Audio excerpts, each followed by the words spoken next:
तो साधना चैनल में आप सबको बहुत स्वागत है। और हमारे साथ यहाँ पर है मिस रुचिता चौधरी जी। आप पुलिस अधीक्षक हैं महिला एवं बाल सुरक्षा संगठन से।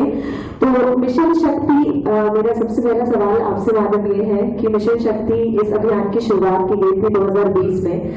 अब हम चतुर्थ चरण में कदम रख चुके हैं, इसका शुभारंभ हो चुका है शारदीय नवरात्र के पहले दिन पर। तो क्या लगता है आपको इन 4 सालों में क्या बदलाव हुए हैं? जैसे आपके पास रेगुलरली महिलाओं से रिलेटेड, बच्चों से रिलेटेड केसेस आते हैं, तो आपकी क्या राय है इसमें? नमस्कार। आपने खुद ही कहा कि अभी 2020 से शुरू हुआ है। सदियां लगी हमको नीचे ले जाने में।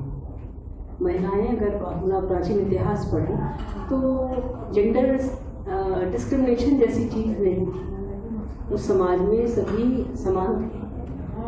हर किसी को अपना जीवन साथी चुनने का, अपने व्यवसाय चुनने का पूर्ण अधिकार था। कालांतर में वर्षों, हजारों वर्षों में हमें वो नीचे ला पाए लोग। तो अब कुछ समय तो लगेगा। और ये जादू की छड़ी तो नहीं हो सकती, क्योंकि हम लोगों का जो शारीरिक शोषण हुआ हो वो एक अलग हटा दे। मानसिक रूप से ये भर दिया गया कि आप अक्षम हैं। जैसे अभी चर्चा चल रही थी सामान्य गृहिणी, सामान्य, असामान्य और बहुत सारे शब्दों का इसमें डाला गया, प्रयोग किया गया। तो सामान्य चीज ही सबसे मुश्किल होती है। जो असामान्य है उसका दायरा बहुत छोटा होता है। वो एक चोटी होती है, ऊपर जाके वो पतली हो जाती है। वो असामान्य होता है, वो दिखता है लोगों को, समझ में आता है। जो चीज सामान्य है, बेस है, नींव कभी दिखाई नहीं देती है और नींव पे पूरी बिल्डिंग टिकी होती है। तो जो गृहिणी है वो समाज की नींव है। हर वो महिला, वो चाहे वो नौकरी कर रही है, वो भी एक गृहिणी है। मैं सिंगल लेडी हूँ, पर मैं अपना घर तो मैनेज करती हूँ ना। मेरे घर में क्या बनेगा, मेरे घर में त्योहार कैसे होगा, मेरे घर में क्या राशन आएगा, कब आएगा, क्या है, तो मुझे भी देखना ही है। तो हर गृहिणी अपनी जगह एक, हर महिला अपनी जगह एक गृहिणी है और सामान्य जीवन है उसके पास। असामान्य कार्य वो फील्ड से चैलेंज करके, चैलेंज लेके दिखाती है। अगर हमने चैलेंज लिया, हमने दिखाया, तो हमारा क्या सेक्रीफाइस हुआ, कहीं ना कहीं हुआ, वो लोगों को नोटिस हुआ। पर हमारे यहाँ तक पहुँचने में माँ नाम की एक गृहिणी का भी योगदान था ना। बिना गृहिणी के तो कोई स्थापित हो ही नहीं सकता है। तो ये एक बहुत बड़ी देन आप मान सकते हैं कि समाज में जो शिक्षा आई, उस शिक्षा के कारण हम सब आगे बढ़ने लगे। और हम सब ने ये सोचा, हम किसी एक को नहीं बोलेंगे, क्योंकि मेरे यहाँ पहुँचने में जितना योगदान मेरे पिता का है उतना माता का पॉजिटिव योगदान नहीं है। उनका तो बचपन से ये था कि भाई पढ़ना है, दूसरे घर जाना है। तो एक सामान्य सोच होती है। भले मेरे पिता प्रशासनिक सेवा में थे, पर परिवार का भी माहौल था। जबकि मेरी नानी आज़ादी से पहले टीचर थी और मैंने शिक्षा उन्हीं के साथ पाई है। बाद में हायर एजुकेशन हॉस्टल में रही। तो एक परिवार में माहौल था कि महिलाएं व्यवसाय में जाती हैं, घर से बाहर निकलती हैं। ये माहौल मुझे अपने परिवार में मिला था। पर मेरी मम्मी जिस तरह कहा करती थी, अरे भाई ऐसे है, इससे जाना है, ये कराओ। भाई आया और मैं आई स्कूल से, मम्मी कहती थी भाई को पानी दो। मेरा ये रिजेक्शन होता था कि मेरे से छोटा है, मैं क्यों पानी दूँ। मम्मी को कहना आता था वो लड़का है, वो बात तक हमारा ध्यान रखेगा, और तुम तो चली जाओगी। तो चली जाओ वाला जो कंसेप्ट था ना, वो अभी दिमाग से पूरी तरह निकला नहीं है। अगर वो निकल गया होता तो जो डोमेस्टिक वायलेंस की घटनाएं हो रही हैं बच्चियों के साथ, जो किसी के घर की लड़की आती है, एक लड़की है, मायके में कहते हैं तुम्हें पराये घर जाना है। तो मतलब लड़की को पता है कि मैं यहाँ किराएदार हूँ, टेनेंट हूँ, परमानेंट नहीं हूँ, यहाँ मुझे एक दिन चले जाना है। जब शादी होती जाती है, पराये घर से आई हूँ, तो लड़की का घर कौन सा है? कोई घर ही नहीं है। जब हमारा अपना घर नहीं है, हमारा कोई अस्तित्व ही नहीं, खड़ा होने के बेस नहीं है, तो हम क्या होंगे? ये एक सोचने की बात है। हम लोगों को ये सेंटेंस बोलने बंद करने होंगे। छोटी छोटी चीजें बहुत पिंच कर जाती हैं, बड़ी बात आदमी एडजस्ट कर लेता है। 2 देश दुनिया में लड़ते हैं, समझौता करके एक हो जाते हैं। हिंदुस्तान पाकिस्तान इतने दिन अलग रहे, मैच खेलने आ जाते हैं। गुजरात में ही मैच खेल रहा है पाकिस्तान। खिला दो। तो वहाँ समझौते हो सकते हैं, पर छोटी सी चीज के समझौते नहीं होते हैं। वो दिल में इतना घर कर जाते हैं, उसकी टीस इतनी बड़ी होती है कि उस नासूर को लड़की पूरी लाइफ नहीं निकाल पाती। इसलिए हम महिलाओं को, क्योंकि ये काम महिलाएं करती हैं, पुरुष बहुत कम बोलता है कि लड़की पढ़ाई कर जाएगी। पिता या भाई बोल भी दे, पिता कभी नहीं बोलता है, ये माँ ही बोलती है और महिलाएं जो इससे जुड़ी हुई।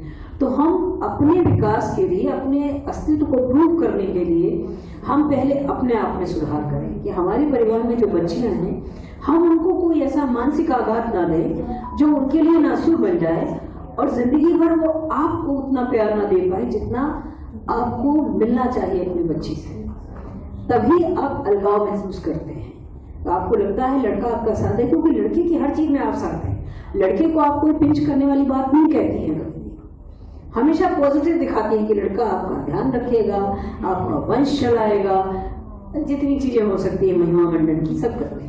होना चाहिए, ये बहुत जरूरी है, कृपया इसको क्लियर करें। तो बहुत ही आसान है। कोई भी गाड़ी 4 पहियों से चलती है, कम से कम 2 पहियों से चलती है।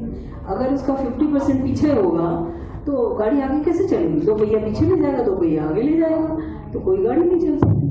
आज के समय में लोगों ने जान लिया कि अगर समाज को आगे बढ़ना है, हमने पश्चिम के देशों को देखा कि वो क्यों विकसित हो गए, क्योंकि वहाँ शिक्षा का विस्तार हुआ और सभी को समान माना गया। महिलाएं भी वो काम कर सकती हैं जो पुरुष कर रहे हैं। और जब इस छोटी सी बात को हमारे देश के लोगों ने अनुभव कर लिया, अनुमान लगा लिया, तो बस गाड़ी लाइन पर आ गई और गाड़ी ने स्पीड पकड़ लिया। देखिए हमारे विभाग में ही लगभग आप हमारे नॉन वेस्टेड को देखने मिला के 15% महिलाएं हैं इस समय, और उम्मीद है और बढ़ेगी जिस तेजी से इलेक्शन हो रहा है। निसंदेह हम 20% तो 2 सालों में ही पूरा कर लेंगे। तो जब डाइल्यूशन हो रहा है, जब आगे बढ़ रहे हैं, और उसको भी सरकार ने भी देख लिया कि जब महिलाएं आगे आने लगी तो बहुत सारी चीजें सुधर गई, बहुत सारी चीजों का स्वरूप बदल गया। जब मैं 91 में मैंने बीपीएस दिया था, मेरे पिताजी एसडीएम अयोध्या रहे थे और श्री करबीर सिंह साहब वहाँ एसएसपी रहे थे। मेरी जिद थी कि पुलिस में जाना है, तो मेरे पिताजी ने कहा कि उसमें बहुत कम महिलाएं हैं और कैसे जाओगी। हम जब आए थे तो सिर्फ 25 ही महिला अधिकारी थी, आईपीएस पीपीएस मिला के। तो उन्होंने कहा अच्छा मैं किसी सीनियर से राय लेता हूँ। तो वो लेकर गए मुझे और वहाँ करबीर सिंह साहब के पास लेके बोले देखिए ये जिद कर रही है पुलिस में भेजने की, और मैं तो रोज ही कुछ सुनते रहते हैं वहाँ भेजना। तो सर ने ये कहा कि सर हम लोग, आप लोग पढ़े लिखे लोग अगर अपनी बच्चियों को ये सीख देंगे तो कभी पुलिस का चेहरा नहीं बदलेगा। अगर इस चेहरे को बदलना है तो हमारे और आपके जैसे परिवारों की बच्चियों को इसमें आना होगा, डाइल्यूट करना होगा इस विभाग को, क्योंकि जब एक अधिकारी के रूप में आएगी तो कर्मचारी को एक्सेप्ट करना ही पड़ेगा। और कुछ दिन बहुत स्ट्रगल करना पड़ा था। पहली अंडर ट्रेनिंग पोस्टिंग मेरी मथुरा हुई थी, तो वहाँ चूंकि तुम बोलने का लहजा है और मैं चंदौली पूर्वांचल की, तो वो बड़ा अखरता था कि सिपाही भी मुझे तुम करके बोल रहा है और मेरे साथ कोई चलने को तैयार नहीं होता था। अगर कह दिया 1 गिलास पानी है, 2 गिला दीजिए, पानी हम किसी को नहीं पिलाते और वही देखती थी जेंट्स ऑफिसर को दे रहे हैं, पर उनकी बातों से लगता था कि उनको ये प्रॉब्लम हो रही है कि महिला है इसको मैं पानी दूँ, नहीं कर सकता। धीरे धीरे आते 2000 के बाद लगा कि कुछ चेंज, जब नए बैचेज आए तो नए बैच के जो सिपाही थे उनका एटीट्यूड पुराने वालों से डिफरेंट था। पुराने वाले आंख से आंख मिला के बात भी नहीं करते थे।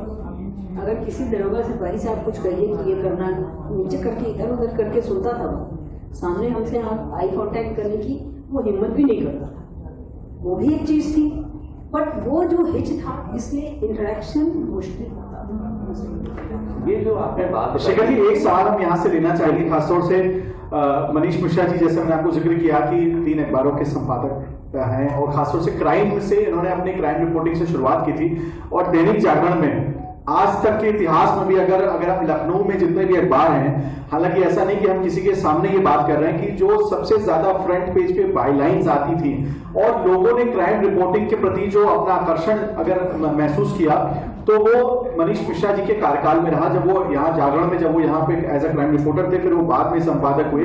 क्योंकि मैम जो है वो पुलिस महकमे से, और हम लोग इस प्रोग्राम को अब तुरंत खत्म करेंगे। ये लास्ट मेरा क्वेश्चन है, फिर आप सेशन को वाइंड अप प्लीज जरूर करिएगा। और आखिरी प्रश्न मैं चाहूंगा कि श्री मनीष मिश्रा जी मैडम से सवाल पूछे, क्योंकि वो सीधे क्राइम से रिलेटेड है और आज का जो हमारा उद्देश्य भी वही है। नमस्कार मैम, मैं जानना चाह रहा था कि मिशन शक्ति के अभियान के तहत जो महिलाओं को सशक्तिकरण सरकार कर रही है, सरकार कानून तो बनाती है लेकिन उसका इम्प्लीमेंटेशन जो होता है वो जिम्मेदारी पुलिस महकमे की होती है। चाहे 10-90 की बात करें, 112 की बात करें, तो जो गरीब तबके के लोग हैं या गांव देहात की महिलाएं हैं जो अवेयर नहीं है कि 10-90 पे कॉल करेंगे तो हमको कितनी त्वरित कार्रवाई उस पर होगी, हमको नतीजे देखने को मिलेंगे कि नहीं मिलेंगे, तो आप उन तक महिलाओं को क्या मैसेज देना चाहेंगे चैनल के माध्यम से, शायद उन तक ये बात पहुंचे, वो भी अवेयर हो कानून के प्रति, या 10-90 कितना बेहतर काम कर रहा है तो उन महिलाओं तक मैसेज पहुंचे, उन महिलाओं को भी अवेयरनेस हो, वो भी सशक्त हो, इसके लिए आपका क्या विचार? धन्यवाद। समाज के जो 4 पहिए हैं जिनकी बात अभी मैंने की कि आगे पीछे ले जाने की बात है 2 पहिए, तो जो राष्ट्र है उसके जो पहिए हैं उसका आप महत्वपूर्ण स्तंभ आप हैं, आप चौथा स्तंभ हैं। जितनी जिम्मेदारी हमारी है उतनी ही जिम्मेदारी आपकी है। हमारी पहुंच हो सकता है कम हो, आपकी पहुंच बहुत ज़्यादा है।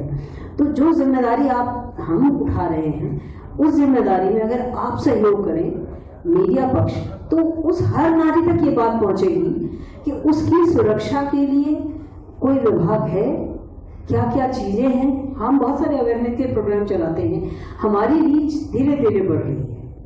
अभी हम लगभग 6 से 8 लाख लोगों तक अपनी पहुंच बना पाए हैं। तो कुछ चीज़ों में डायरेक्ट बन गई है, जो शिक्षित समाज में पहुंच बनने में आसान है। हमने मोबाइल पे मैसेज भेज दिए, प्रिंट आउट्स निकाल दिए, रनिंग मैसेज चला दिए, तो ये पहुंच हो गई। जो अभी अशिक्षित हमारा मतलब है, ग्रामीण क्षेत्रों में है, जहां वो ना तो रेडियो सुनती है न टीवी देखती हैं, तो उन तक पहुंच बनाने के लिए हमें आप जैसे लोगों की मदद चाहिए। जो आपका रिपोर्टर, ग्रामीण रिपोर्टर है, वो इन चीज़ों को फैला सकता है कि भाई आपके लिए योजना भी है जिसमें आप हर तरह की मदद ले सकती हैं। आज गवर्नमेंट की इतनी सारी योजनाएं हैं जिनको हमारे पंचायतों में जाके महिला कांस्टेबल विभिन्न साथ महिलाओं को मिलाकर, जिसमें चिकित्सा की भी हैं, स्वास्थ्य की हैं, शिक्षा की हैं, वो सबको लेकर जा रही है और अवेयर कर रही है कि आपके क्या अधिकार हैं, ग्रुप बना रही है। तो आप लोग भी उसमें थोड़ा सहयोग करें। और ये पंचायतों वाली व्यवस्था है जो कि माननीय डीजीपी महोदय के निर्देशानुसार जून से शुरू हुई है और ये लगातार चल रही है। थोड़ा समय लगेगा, हमारा देश बहुत बड़ा है, प्रदेश भी बहुत बड़ा है, दुनिया के कई देशों से बड़ा है ये, तो हमें पहुंचने में कुछ समय लगेगा। और समाज और आपका चौथा स्तर जिस दिन साथ दे देगा पूरे मनोयोग से, ये बहुत जल्दी ही प्रचारित प्रसारित होगा और इसमें लोग अपने सुरक्षा के लिए मदद लेने के लिए तत्पर होंगे और जब वो आगे आएंगे तो मदद करना ज़्यादा आसान होगा। बहुत बहुत शुक्रिया रोजेला जी अपना वक्त हमें देने के लिए और इस कार्यक्रम में शामिल होने के लिए। यहाँ पर जो भी हमारे अतिथि आए उन सबका बहुत बहुत अभिनंदन।